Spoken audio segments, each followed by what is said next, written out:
नमस्कार दोस्तों, आज हम बात करेंगे एक ऐसे इन्वेस्टमेंट स्टाइल के बारे में जिसे इन्वेस्टर्स बहुत पसंद करते हैं। वो है डिविडेंड इन्वेस्टिंग। दोस्तों, इस वीडियो में हम देखेंगे top 3 dividend paying stocks in India और हम कैलकुलेट करेंगे कि अगर इन स्टॉक्स में आप पिछले 3 साल से इन्वेस्टेड है तो आपका डिविडेंड और इक्विटी रिटर्न्स कितना होते हैं। चलिए शुरू करते हैं। दोस्तों, वीडियो को शुरू करने से पहले अगर आप हमारा चैनल पर नए हैं तो चैनल को जरूर सब्सक्राइब कर लीजिए। आपका एक क्लिक हमें मोटिवेशन देता है आपके लिए और भी बेहतर कंटेंट लाने के लिए। दोस्तों, ध्यान दीजिए, ये वीडियो सिर्फ एजुकेशनल पर्पस के लिए है, ये कोई फाइनेंशियल एडवाइस नहीं है। इन्वेस्ट करने से पहले अपने रिसर्च जरूर करिए। दोस्तों, सबसे पहले बात करते हैं कोल इंडिया की। ये भारत की सबसे बड़ी कोल प्रोड्यूसिंग कंपनी है और अपने हेवी डिविडेंड पे आउट्स के लिए फेमस है। दोस्तों, कोल इंडिया ने फाइनेंशियल 23 में 23.25 रुपीज पर शेयर का डिविडेंड दिया था और फाइनेंशियल 24 में 24.50 रुपीज पर शेयर का डिविडेंड और फाइनेंशियल 25 में 26.35 रुपीज पर शेयर का डिविडेंड, यानी 3 साल का टोटल डिविडेंड पे आउट हुआ 74.1 रुपीज पर शेयर। दोस्तों, अभी हम लोग मान लेते हैं कि 3 साल पहले यानी अगस्त 2022 जब कोल इंडिया ने फाइनेंशियल 23 का पहला डिविडेंड अनाउंस किया था, उस टाइम में कोल इंडिया का एक शेयर का भाव चल रहा था 220 रुपीज पर शेयर और हम मान लेते हैं कि आप टोटल 1 लाख इन्वेस्ट किए और लगभग 450 शेयर बाई किए थे। तो दोस्तों, अगर आप 3 साल पहले इन्वेस्ट किए थे तो अभी डिविडेंड से ही आपका रिटर्न बनता है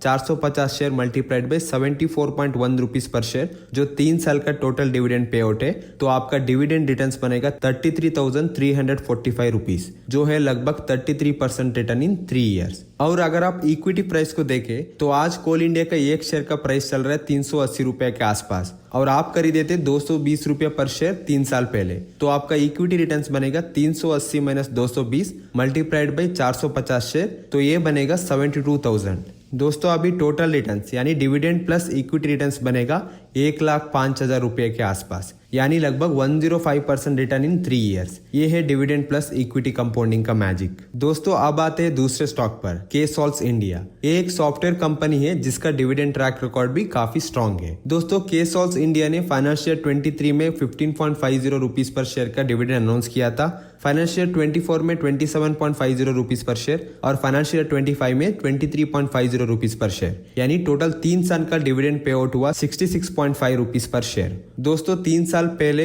यानी जुलाई 2022 जब केसॉल्स इंडिया ने फाइनेंशियल 23 का पहला डिविडेंड अनाउंस किया था, उस टाइम में एक शेयर का भाव चल रहा था 200 रुपीज और हम मान लेते हैं कि आप 3 साल पहले 1 लाख इन्वेस्ट करके 500 शेयर खरीदे थे। तो अभी यानी 3 साल बाद आपका डिविडेंड रिटर्न्स बनेगा 500 shares multiplied by 66.5 rupees per share, यानी 33,250 रुपीज। ये होगा लगभग 30% रिटर्न। और अगर हम इक्विटी रिटर्न्स के ऊपर फोकस करें, आज का दिन में केसॉल्स इंडिया का एक शेयर का प्राइस चल रहा है 320 रुपया पर शेयर और आप 3 साल पहले खरीदे थे 200 रुपया में। तो आपका इक्विटी रिटर्न्स बनेगा 320 माइनस 200 मल्टीप्लाइड बाय 500 शेयर, यानी 60,000 रुपया। तो दोस्तों, आपका टोटल रिटर्न्स बनेगा dividend return plus equity return, यानी 93,000 रुपीज। ये है 93% रिटर्न इन 3 ईयर्स। दोस्तों, ये एक मिड कैप आईटी कंपनी के लिए काफी सॉलिड परफॉर्मेंस है। दोस्तों, तीसरा स्टॉक है ओएनजीसी यानी oil and natural gas corporation. ये भारत की सबसे बड़ी oil and gas PSU company है और अपने रेगुलर डिविडेंड के लिए इन्वेस्टर्स की फेवरेट है। दोस्तों, ओएनजीसी ने फाइनेंशियल 23 में 14 रुपीज पर शेयर का डिविडेंड अनाउंस किया था और फाइनेंशियल 24 में 10.25 रुपीज पर शेयर और फाइनेंशियल 25 में 13.50 रुपीज पर शेयर।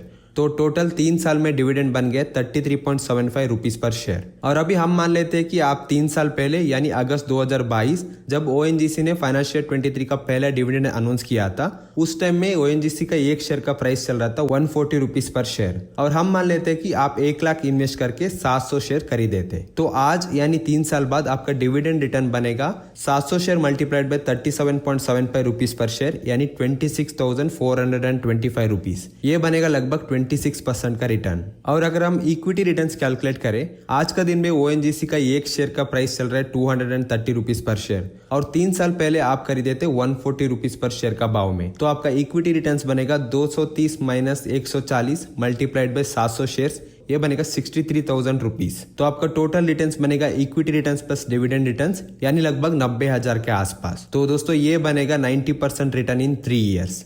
चलो दोस्तों, अब एक छोटी सी कंपैरिजन टेबल देखते हैं। अगर आप 3 साल पहले इन तीनों स्टॉक में इन्वेस्ट किया होता तो आपको कोल इंडिया से मिलता था 105% रिटर्न इन 3 इयर्स, और केसॉल्स इंडिया से मिलता था 93% रिटर्न इन 3 इयर्स, और ओएनजीसी से मिलता था 90% रिटर्न इन 3 इयर्स। दोस्तों, ये एग्जाम्पल क्लियरली दिखाता है कि डिविडेंड के साथ साथ अगर आप स्टॉक को लॉन्ग टर्म के लिए होल्ड करें तो इक्विटी अप्रिसिएशन भी मिलता है, और दोनों मिला के रिटर्न्स काफी पावरफुल बन जाते हैं। दोस्तों, आपको क्या लगता है इन तीनों में से कौन सा स्टॉक डिविडेंड इन्वेस्टर के लिए सबसे बेस्ट है? कोल इंडिया का कंसिस्टेंट डिविडेंड, केसॉल्स का फास्ट ग्रोथ, या ओएनजीसी का पीएसयू स्टेबिलिटी? कमेंट करके अपना ओपिनियन शेयर जरूर करिए। और हाँ, अगर आपको ये वीडियो पसंद आए तो लाइक करिए, शेयर करिए, और हमारा चैनल को जरूर सब्सक्राइब कीजिए। मिलते हैं अगले वीडियोस में।